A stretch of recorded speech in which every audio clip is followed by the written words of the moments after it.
Bom dia, meus amigos. Mais uma vez, estamos aqui na intenção de aprender junto com vocês como nos devemos portar nessa vida. Nas últimas palestras nossas, nós temos falado muito sobre a mente. Vocês podem ter certeza absoluta que quando o homem aprender a dominar os impulsos da mente, ele se tornará grandioso, porque vai entender como funciona esse fluxo de energia do alto para o nosso interior e do nosso interior para o alto. A mente, como já foi falado, e tenho falado em muitas palestras, ela domina todas as ações do nosso corpo. Ela que dá o impulso, a força da sombra para movimentar, para fazer com que a gente possa agir em qualquer coisa. Mas a mente, ela tem que ser entendida, ela tem que ser amparada, ela tem que ser impulsionada. Então, para que nós tenhamos uma boa ideia, eu sempre falo o seguinte: a mente universal é o reservatório infinito de todo o bem e de todo o conhecimento.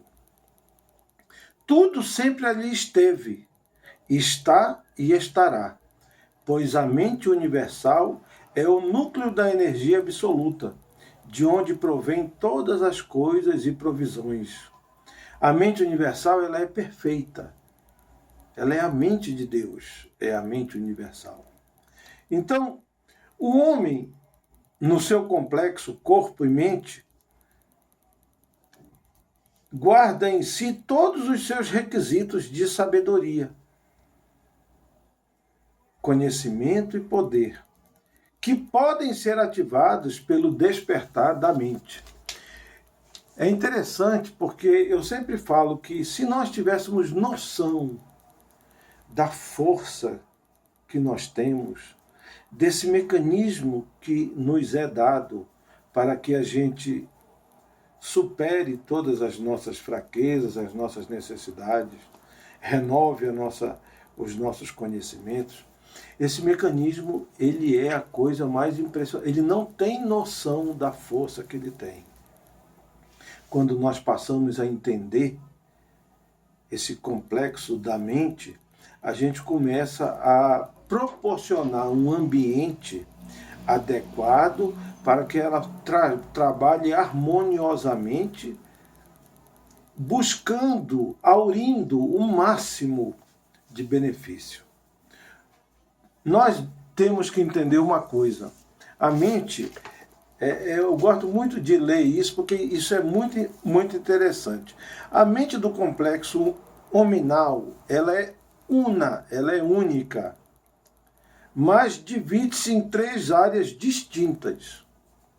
As três áreas distintas que ela se divide é a mente universal, que é o conhecimento todo, é o Deus em mim, o que sabe tudo, o que conhece tudo. Ela se divide na mente universal, na mente ambiental, que é a minha mente consciente. É aquilo que é o meu ambiente, que eu vejo, que eu percebo, que eu luto, que eu vou atrás, que eu busco. E a terceira divisão dela fica entre essas duas mentes, que é chamado de zona delta, ou zona de interpolação das mentes. Para que a gente entenda de uma maneira simples, funciona assim. Tudo que eu penso, normalmente em 5 a 7 segundos, elas são arquivadas no complexo de memória que eu tenho, com a impressão que eu dou no pensamento. Esses arquivos, eles vão eles vão sendo armazenados nessa zona delta durante a minha vida inteira, durante as minhas vidas passadas todas. E esses arquivos, eles não se apagam. A nossa mente, ela não funciona igual computador. Você pensa, você grava uma coisa, amanhã você não quer aquilo, você aperta o botão reset e apaga. Na nossa mente, infelizmente, esse botão não existe. Então, para que nós possamos superar, sobrepor uma ideia armazenada errada, nós temos que pensar ideias novas e corretas em cima daquelas ideias erradas, para que elas sejam armazenadas na mesma caixa de memória. Por exemplo, há muito tempo atrás, quando eu nasci, todo mundo falava que manga com leite fazia mal. E já teve casos de pessoa até que morreu quando misturou manga com leite. No norte, por exemplo, onde eu nasci, vocês conhecem o açaí, né? Eu, graças a Deus, fui criado com açaí em Macapá, no território do Amapá, onde eu nasci. Em Belém também, que eu me criei. E no norte vai ser muito difícil você ver alguém tomar açaí com leite. Porque existe um crer que quem toma açaí com leite faz mal e morre. Tanto que quando eu era criança, eu não me lembro de um dia ter feito uma estupidez dessa para nós na época, né? Bem, nós chegamos aqui, hoje açaí com leite virou creme de açaí. E todo mundo toma. Mas até hoje eu tenho, dentro das minhas ideias, eu olho para açaí com leite e eu tenho receio. O que é isso? Isso é uma crença estabelecida em mim. Uma impressão que eu dei. Então, todas as vezes que eu penso de alguém, a primeira impressão, por exemplo, eu encontro com uma pessoa e eu não gosto dela. Eu falo assim, eu penso, né? Essa pessoa é falsa. Essa pessoa é ignorante. Em 7 segundos, puf, gravou na memória. Essa pessoa é falsa, essa pessoa é ignorante. Amanhã, daqui a 6 meses, eu vejo a pessoa, me lembro, essa pessoa é falsa. Ela é ignorante. Aí aquela impressão vai aumentando, aumentando, aumentando, a ponto de eu estipular uma decisão arbitrária minha de que ela é falsa. Isso pode trazer consequências muito desagradáveis para a nossa vida. Aí eu percebo, num dado momento, que aquela pessoa não é falsa. Ou então eu educo a minha mente. Aí eu encontro com aquela pessoa, eu olho para aquela pessoa, eu falo assim, não, eu estava enganada sobre essa pessoa. Essa pessoa não é falsa igual eu pensei. Aquilo era uma ignorância minha. Esse pensamento ele vai entrar naquela gaveta da pessoa falsa e vai ficar por cima. Mas existe todo o resquício de pessoa falsa embaixo dessa gaveta que eu armazenei. Daqui a um mês eu encontro com aquela pessoa, eu já lembro, aquela pessoa é falsa, eu falo, não, ela não é falsa, eu percebi que ela é honesta, ela é uma pessoa boa. Ou seja, você está modificando a impressão do pensamento. E está armazenando na caixa de memória uma impressão diferente. Consequentemente, você vai acumular situações diferentes a tal ponto que vai chegar um dia que você vai ter prazer em encontrar com aquela pessoa e falar, não, essa pessoa é boa, eu gosto dela. Mas tudo depende da impressão que você dá ao pensamento. Então a caixa de entrada para tudo na nossa vida é o pensamento. É a impressão que nós damos ao pensamento. Então educar a mente é fazer com com que a gente possibilite impressões harmoniosas para que a gente não cause um transtorno na nossa zona delta, aonde vai ficar um acúmulo de crenças, essas crenças negativas que vão bloquear tudo aquilo que a gente poderia ter de bom na nossa vida. Como funciona isso? A nossa mente subconsciente, o Deus presente em mim, ele está na minha vida para me dar tudo aquilo que eu mereço, que eu desejo, que eu quero. Jesus falou muitas vezes isso. Falou, se tiveres fé como um grão de mostarda, pedirias para essa montanha sair daqui para lá e ela sairia. Jesus foi muito claro. O que é essa fé que ele falava? Essa fé é a consciência perfeita de que Deus é perfeito e Ele está aqui para te servir. Mas para que você consiga ter uma consciência dessa, eu não sei se vocês lembram do exemplo de Jesus. Quando vinha alguém para pedir para que Jesus o curasse, ele falava, o que queres? Quero andar, o exemplo do paralítico. Quero ver. Ele não falava, meu Deus, peça ao Senhor para que faça essa pessoa ver. Ele falava isso? Por que Jesus não falava isso? Porque Jesus tinha uma fé firme, aquela que se nós tivermos do tamanho de um grão de mostarda, a fé de Jesus, ela era ligada a Deus. A fé dele era tão perfeita de que Deus estava nele, de que ele agia em nome de Deus, que quando alguém falava, ele falava, o que queres? Eu quero ver. Ele passava a mão no olho da pessoa e falava, então veja. Essa é a fé que nós temos que buscar dentro da gente.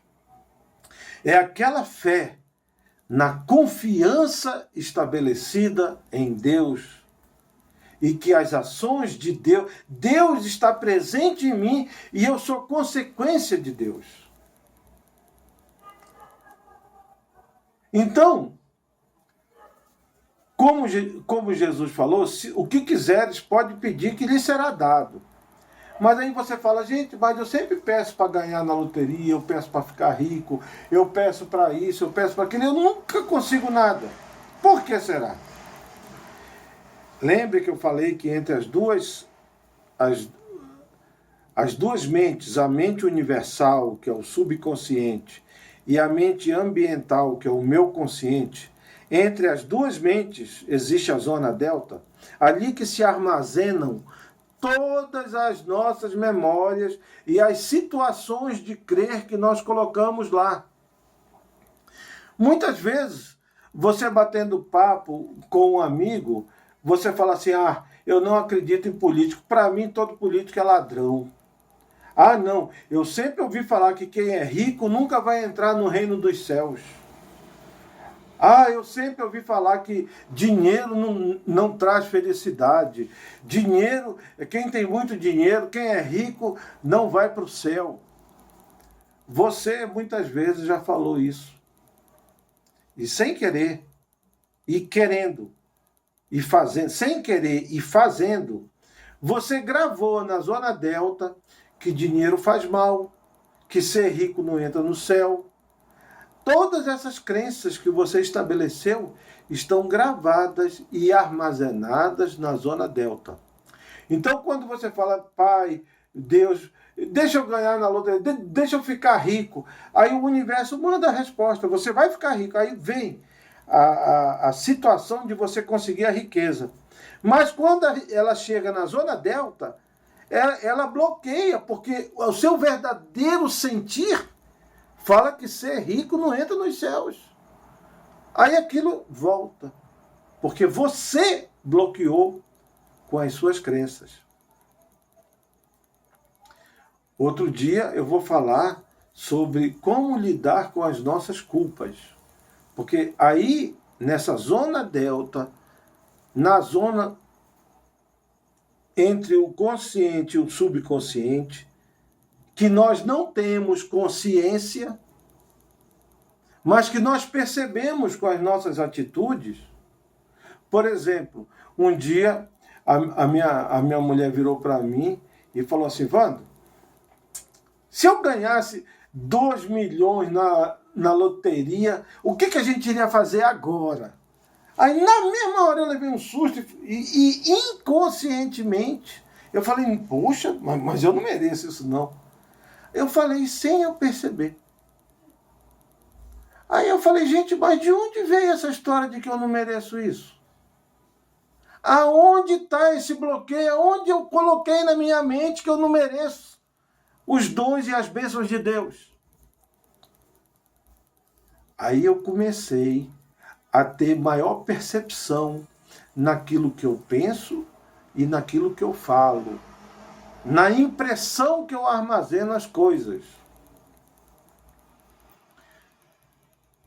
Por exemplo, existe aquele caso, quem conta esse caso, eu já lembro o nome da pessoa, que ele fala que tinha uma família almoçando, era a mulher, o marido e 2 filhos almoçando, o marido com seus problemas e a mulher também com seus problemas, e os filhos lá de 7, 6 anos. De repente a mulher viu uma barata passando pela sala.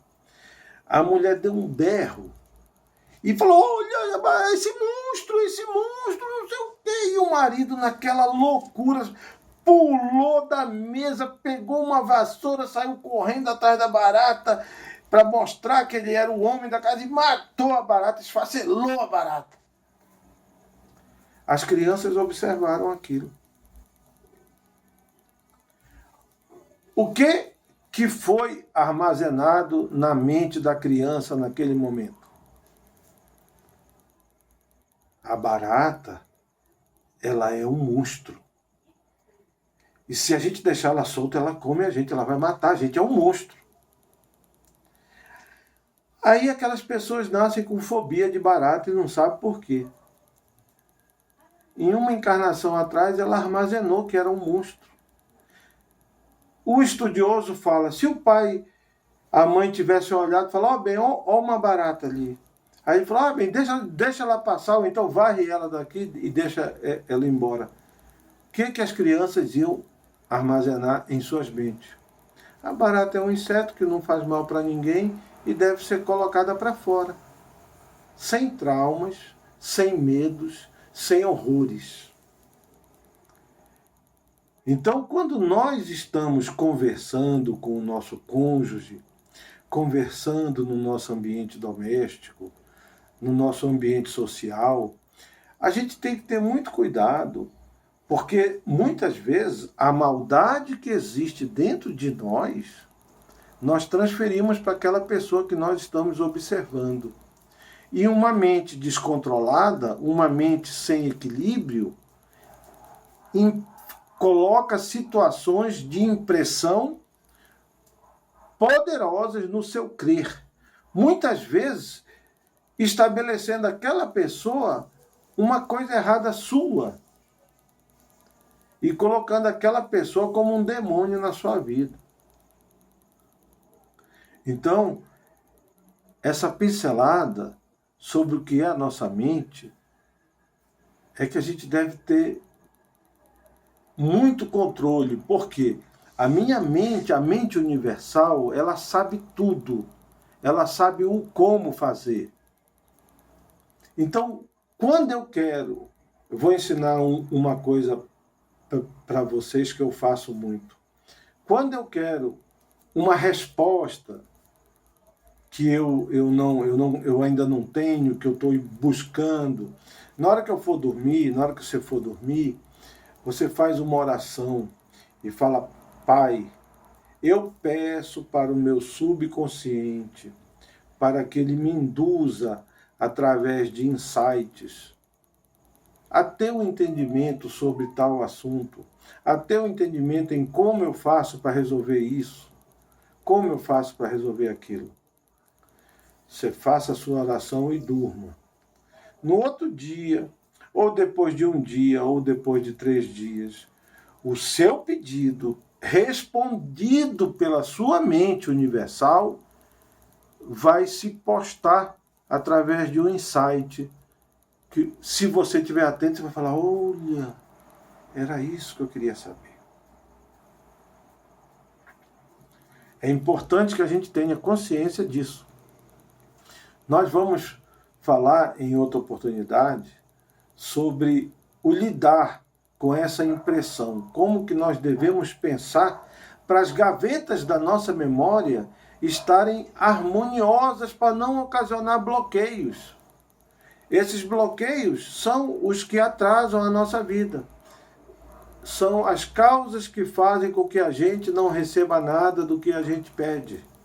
São bloqueios vivenciados, interpretados e impressionados por nós, pela nossa ignorância.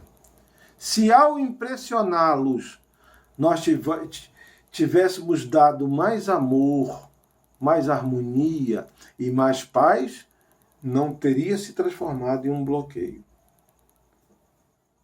Deus abençoe você e vamos crescer junto.